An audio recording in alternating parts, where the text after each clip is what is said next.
Prise 5. Longtemps, le monde économique a considéré la planète comme un réservoir infini de ressources à exploiter. Malheureusement, la dégradation de nombreux écosystèmes naturels et la pénurie observée de certaines matières incitent désormais les entrepreneurs à considérer les ressources comme un patrimoine à gérer durablement. Ce sont les rapports Meadows, Halte à la croissance en 1972 et le rapport Brundtland en 1987 qui définit pour la première fois la notion de développement durable, qui peuvent être pris comme symbole de la mutation mondiale du rapport entre environnement et économie. En effet, jusqu'alors, la perception de ces deux sphères est divergente. L'économie constitue une menace pour l'environnement et l'environnement représente une contrainte pour l'économie. Prise 5, ça. C'est 5 ou 6, je ne sais plus maintenant. Je crois que c'est la 5. Prise 5, ok. Débit de parole parfait. Parfait. Intro. Prise 5, ok. Ok.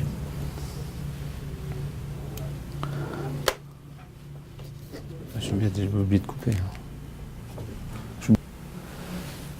Prise 8.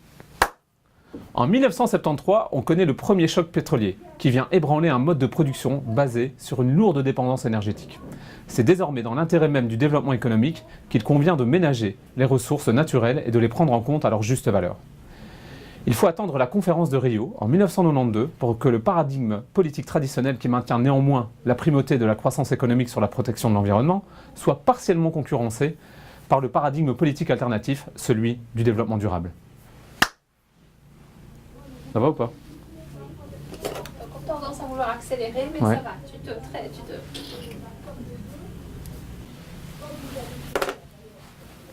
Prise 11. Avant la fin des années 80, on avait toujours considéré les problèmes environnementaux localement et ponctuellement. Ensuite, mondialisation de l'économie oblige, les problématiques deviennent mondiales et complexes. On peut pointer ici le trou dans la couche d'ozone, les déforestations massives, le réchauffement climatique, jusqu'aux conséquences des OGM. Et ces problématiques nécessitent des réponses plus abouties, parfois même internationales.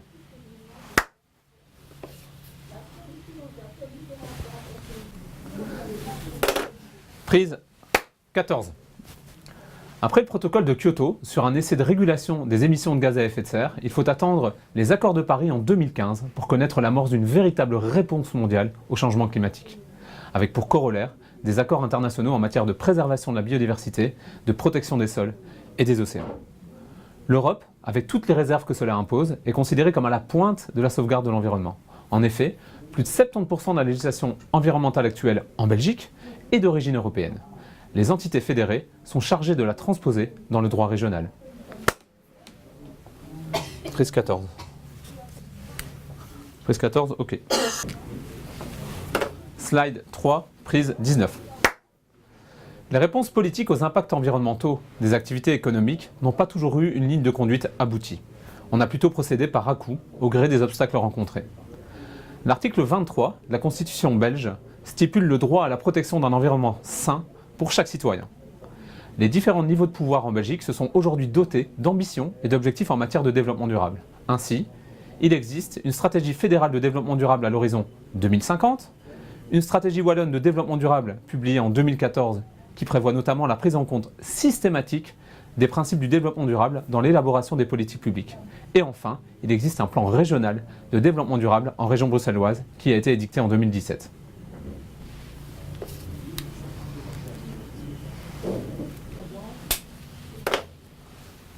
Prise 23. D'autres réponses, peut-être plus terre à terre, ont également été mises en œuvre. Le principe du pollueur-payeur qui vise à responsabiliser les entreprises en leur faisant intégrer dans leur prix de production les coûts de leurs impacts environnementaux.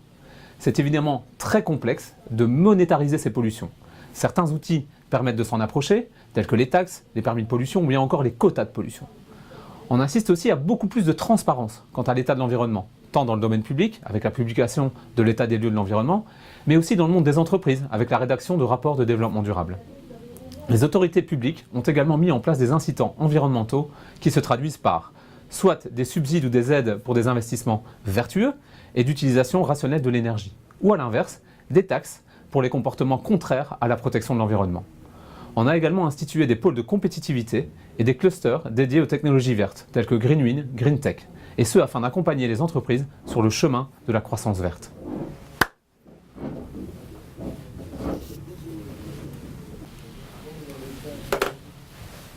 Prise 29. Se sont également développées des normes de management environnemental dans les institutions publiques et les entreprises, telles que les référentiels EMAS pour système de management environnemental et d'audit et ISO 14001, qui est à l'environnement ce que la norme ISO 9001 est à la qualité. Les marchés publics ont également connu leur mutation en intégrant des clauses de durabilité, favorisant les matériaux respectueux de l'environnement, les entreprises certifiées en management environnemental, les circuits courts ou encore la préservation de la biodiversité. Les gouvernements régionaux promeuvent également les nouveaux business models qui ont été définis précédemment dans les différents modules du MOOC et particulièrement les mécanismes d'économie circulaire. Ces nouveaux modèles permettent à l'instar des écosystèmes naturels de gérer les ressources naturelles de manière totalement efficiente. Enfin, de nombreuses lois ont pour but de limiter les impacts environnementaux des activités économiques. Nous aurons l'occasion de les détailler dans une seconde capsule. Il y a eu du bruit. Ce qui est génial, c'est que tu as fait une pause quand il y a eu du bruit. C'est vrai ?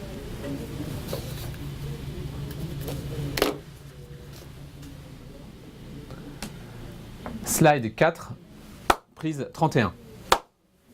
Outre la législation environnementale actuelle, les autorités belges et européennes vont encore renforcer à l'avenir les mécanismes d'information et de sauvegarde de notre biodiversité naturelle. Dans un souci accru de transparence, l'affichage environnemental pourrait être généralisé à terme. L'affichage environnemental d'un produit consiste à communiquer au consommateur sur le support adéquat des informations quantifiées sur les principaux impacts environnementaux. Ceux-ci sont calculés sur l'ensemble du cycle de vie du produit. La taxe carbone également est au centre des débats. Elle consiste en une taxe ajoutée au prix de vente des produits ou de services en fonction de la quantité de gaz à effet de serre émis lors de la production, du transport ou de l'utilisation. Son but est d'orienter les habitudes des consommateurs vers des produits et de comportements limitant les émissions de gaz à effet de serre. L'internalisation des externalités négatives sur l'environnement devrait également s'intensifier. Le principe du pollueur-payeur en est un exemple et cela pourrait se généraliser à l'avenir. Pas possible ça. J'aurais dû m'arrêter avant. Prise 34. L'internalisation des externalités négatives sur l'environnement devrait s'intensifier. Le principe du pollueur-payeur en est un exemple et cela pourrait se généraliser à l'avenir. Si l'environnement est dégradé, c'est parce qu'il n'appartient à personne. Si le sol, le sous-sol, les réserves de poissons ou l'air avaient un propriétaire, celui-ci veillerait à ce que sa propriété soit utilisée de façon durable. Les conditions d'exploitation relatives aux installations et activités économiques vont poursuivre la même trajectoire et devenir plus contraignantes même, notamment en matière de rejet des eaux usées, de préservation des sols ou de conservation de la biodiversité. De même, les sanctions et les amendes administratives relatives aux comportements peu vertueux vont s'intensifier de toute évidence. Dans cette optique, l'Union européenne se veut un moteur à l'échelle mondiale.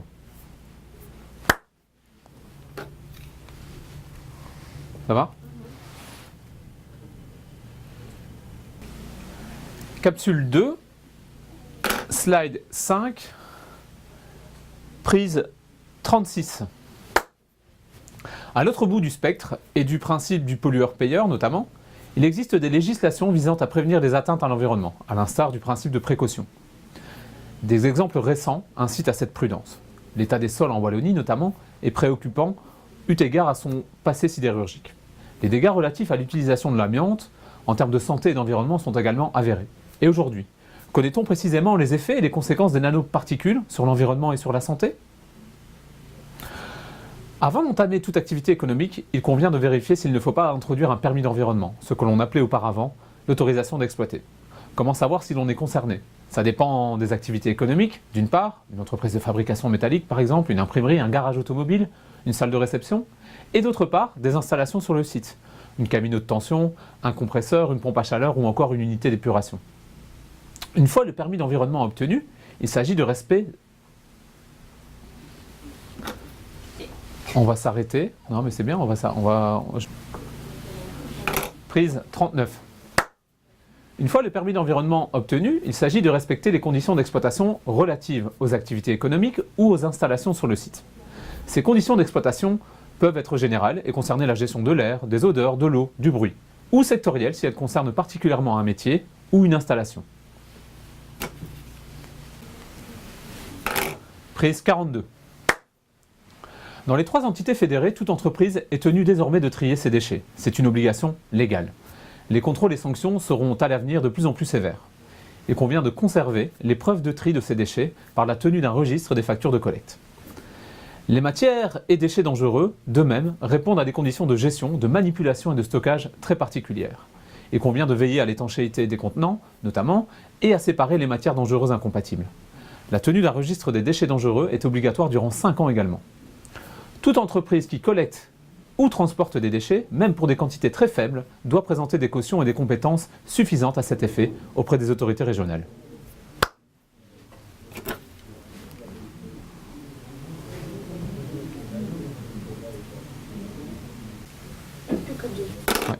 Slide 6, prise 45. On poursuit avec les obligations environnementales. Le captage d'eau souterraine ou de surface nécessite la demande d'un permis d'environnement circonstancié.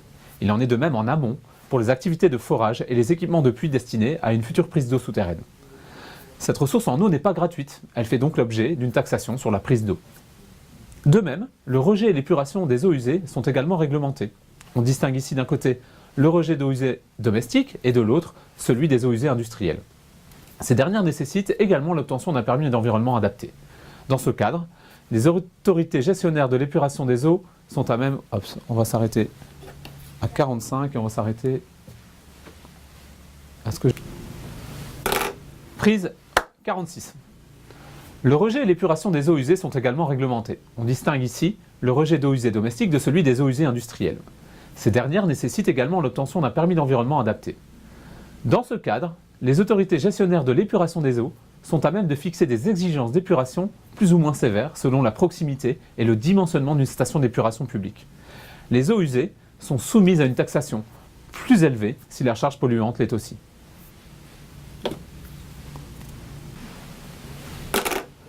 Prise 50. On passe maintenant à la législation relative au sol. Selon l'historique des activités économiques d'un site, dans les 3 régions du pays, des études de sol peuvent être imposées au propriétaire ou à l'exploitant afin de déterminer la charge polluante des sols, que ce soit en matière de métaux lourds ou encore d'hydrocarbures. Si ces premières études révèlent une ou des pollutions potentielles, le propriétaire ou l'exploitant sera tenu d'effectuer des études de caractérisation plus fines de la pollution de ces sols. Le cas échéant, il faudra même procéder à une dépollution du sol ou à tout le moins à des mesures de sécurisation du site. Ces études et besoins d'assainissement ont indéniablement un coût et pour les prévenir, il revient aux entreprises de veiller à préserver les sols durant l'exercice de leur activité. C'était la prise 50, ça. Prise 51. Les infractions à la législation environnementale, dont je vous ai donné quelques exemples auparavant, peuvent être sévèrement sanctionnées par des amendes pénales, des amendes administratives, voire même des peines de prison.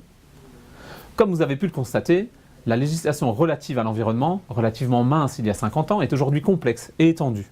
La lame de fond se poursuit dans le but de préserver notre capital naturel. Soyez-en convaincus.